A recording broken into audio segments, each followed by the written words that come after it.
여러분 안녕하십니까? 오늘 또 참으로 좋은 날입니다. 하나님의 기쁨으로 채워주시기 바랍니다.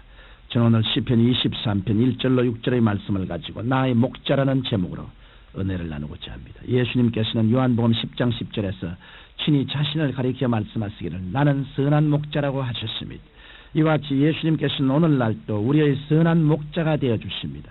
그래서 우리가 목미한 어린 양과 같이 그릇 행하여 각기 제 길로 행하려 할 때에도 예수님께서는 친히 우리를 돌보시며 인도하시고 보살펴 주시는 것입니다. 뿐만 아니라 적절한 때를 따라 우리에게 좋은 것들을 허락해 주시며 때를 따라 환난과 고통에서 우리를 위로하여 주시고 지켜주시기도 합니다. 그러므로 우리가 목자 되신 예수님을 잘 섬기며 그분의 인도함을 잘 따라간다면 우리의 삶은 더욱 윤택해지며 풍성해질 것입니다. 그런데 성경의 여러 인물 가운데서도 목자 되신 주님의 은혜를 누구보다도 확실히 체험한 사람이 있습니다.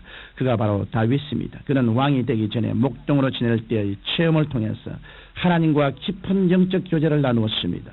바로 그러한 체험을 토대로 한 신앙 고백과 찬양이 바로 시편 23편입니다. 그러므로 우리는 다윗의 찬양을 통해서 하나님과의 관계를 더욱 깊이 있게 할 수 있으며 아울러 하나님께서 예배에 놓으신 복된 은혜를 받아 누릴 수도 있게 되는 것입니다. 그러면 선한 목자 되신 주님께서 우리를 위하여 베풀어 주신 축복에는 어떠한 것들이 있을까요? 첫째로 주님께서는 우리를 푸른 초장과 쉴만한 물가로 인도하십니다. 먼저 다윗은 시편 23편 1절에서 여호와는 나의 목자시니 내가 부족함이 없으려다라고 노래했습니다. 이 정도로 다윗은 하나님 안에서 부유의식을 가지고 있었습니다. 다윗은 부족함이 없는 이유에 대해서 하나님께서는 먼저 푸른 초장에 누이시게 하시기 때문이라고 노래했습니다. 목자가 양을 푸른 초장으로 인도해 주면 양은 먹고 쉬고 자고 깨는 문제에 대해 염려하지 않아도 됩니다. 이러므로 우리도 주님을 온전히 따르게 되면 이 세상에서 무엇을 입을까, 무엇을 먹을까, 무엇을 마실까 하는 문제에 대하여 염려를 하지 않아도 되는 것입니다. 왜냐하면 우리의 목자 되신 주님께서 정한 시기를 따라 우리에게 피를 채워주실 것이기 때문입니다. 그러면 다윗이 인도함을 받았던 푸른 초장이란 무엇을 의미할까요? 그것은 바로 예수 그리스도의 십자가를 의미합니다. 예수님께서는 십자가의 보혈을 통하여 그리고 죽으셨다가 부활하신 위대한 능력을 통하여 그리스도인들을 푸른 초장 십자가 밑에 인도해 주시는 것입니다. 그리스도의 십자가 밑 외에는 어느 종교나 어느 의식에 참여한다고 할지라도 결코 푸른 초장을 만날 수는 없을 것입니다. 예수님의 십자가 및 푸른 초장에는 먼저 우리의 일생의 죄에 대한 용서가 있습니다. 죄짓고 불의하여 버림받아야 함에도 불구하고 예수님의 보혈을 의지하기만 하면 예수님께서는 우리의 일생의 죄를 다 청산하여 주시고 하나님 앞에 설 수 있는 자격을 주십니다. 뿐만 아니라 십자가 밑에는 치료가 있습니다. 예수님께서는 우리의 연약함과 질병을 담당하기 위해 십자가에서 피 흘려 주셨습니다. 이러므로 우리가 십자가 밑의 그 푸른 초장에 가면 우리는 약속의 말씀을 통해서 연약함과 질병의 치료를 받을 수 있습니다. 나아가서 십자가 밑에는 축복이 있습니다. 성경은 갈라디아서 3장 13절 이하에서 그리스도께서 우리를 위하여 저주를 받으심으로 말미암아 우리로 하여금 그리스도 안에서 아브라함의 복을 받게 하셨다고 기록하고 있습니다. 여기에서 아브라함의 축복이란 장소의 축복이요 물질적인 풍요함을 말하며 자손의 축복과 하나님과의 깊은 영적인 교제의 축복을 말합니다. 이것이 바로 우리가 십자가 밑 푸른 초장에 갈 때 얻을 수 있는 축복인 것입니다. 그런데 목자의 인도함은 여기에서 그치지 않습니다. 선한 목자이신 주님께서는 우리를 쉴만한 물가로 인도하십니다. 예수님께서는 요한복음 7장 39절에 누구든지 목마르거든 내게로 와서 마시라. 나를 믿는 자는 성경의 이름과 같이 그 배에서 생수의 강이 흘러나리라고 말씀하셨습니다. 이 말씀은 바로 믿는 자들이 받을 성령을 말합니다. 이러므로 우리가 회개하고 십자가 그늘 밑에 나아가면 성령의 생수로 인해 우리 마음속에 믿음, 소망, 사랑이 채워져 진실로 위대한 삶을 살 수 있는 것입니다. 둘째로 주님께서는 지팡이와 막대기로 우리를 지켜주십니다. 우리가 십자가의 푸른 초장에 거한다 하더라도 항상 축복을 받는 것만은 아닙니다. 때로는 사망의 엄침한 골짜기를 지날 때도 있는 것입니다. 이것은 자연 환경에서도 마찬가지입니다. 날씨가 좋을 때도 있고 비바람과 눈보라가 몰아칠 때도 있는 것처럼 인생 여정도 그러한 것입니다. 이러므로 인생길에 시련이 다가온다 해서 결코 낙마하거나 두려워해서는 안 됩니다. 왜냐하면 시련이란 숨쉬고 살아있는 사람에게는 누구에게나 다가오는 것이요, 또 그리스도인들에게는 비록 어두운 사망의 골짜기에서라도 목자 되시는 주님께서 함께 하시기 때문인 것입니다.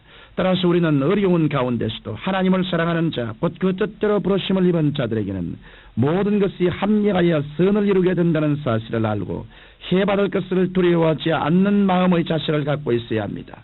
더군다나 주님께서 지팡이와 막대기로 우리의 길을 인도하십니다. 지팡이는 양이 다른 길로 가면 올바른 길로 가도록 이끌어주는 도구입니다. 오늘 성령께서는 우리의 삶에 지팡이가 되어 주셔서 하나님께서 예비하신 생명의 길로 우리를 이끌어 주시는 것입니다. 또한 막대기라는 맹수를 막는 도구입니다. 목자는 맹수가 올 때 자기 양이 해를 받지 않도록 막대기로 맹수를 쫓아냅니다. 오늘날 하나님께서는 성도가 마귀에게 해받지 않도록 기적의 막대기로 부하여 주십니다. 이러므로 우리는 하나님께서 성령의 지팡이와 기적의 막대기로 우리를 이끌어 주시고 보호해 주신다는 것을 분명히 알고 환난과 고통의 엄침한 골짜기가 다가올 때라도 부정적인 생각을 하거나 패배적인 태도를 취해서는 안 될 것입니다. 셋째로 주님께서는 원수의 목전에서 우리에게 상을 베풀어 주십니다. 다윗은 시편 23편 5절에서 원수의 목전에서 상을 베푸시는 하나님을 찬양했습니다. 그러면 주님께서 목자가 되실 때 그 어린 양된 성도들의 원수란 누구를 말하는 것일까요? 성경은 베드로전서 5장 8절로 9절에 근신하라 깨어라, 너희 대적 마귀가 우는 사자같이 돌아다니며 삼킬 자를 찾나니 너희는 믿음을 굳게 하여 저를 대적하라고 기록하고 있습니다. 이와 같이 하나님의 자녀된 우리들의 원수는 바로 마귀입니다. 마귀는 우리를 죽이고 도적질하고 멸망시키는 일만 합니다. 그래서 어찌하든지 믿는 성도라도 미혹하여 실족케 하려고 갖은 괴계를 다 부리는 것입니다. 그러나 마귀가 아무리 우리를 삼키려 하여도 우리는 전혀 겁낼 것이 없습니다. 하나님께서 우리를 지키시고 보호하시며 아무런 상함도 없게 하실 것이기 때문입니다.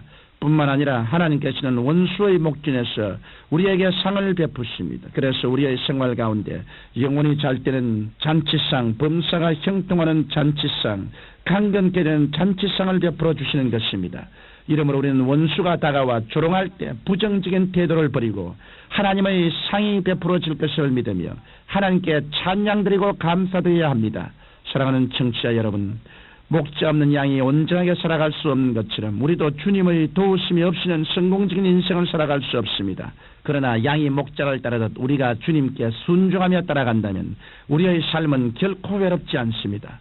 우리의 선한 목자 되신 예수님께서는 우리를 푸른 초장과 쉴만한 물가로 인도해 주십니다. 또한 우리가 사망의 엄침한 골짜기에 있을 때라도 해를 받지 않도록 우리와 함께하여 주시는 것입니다.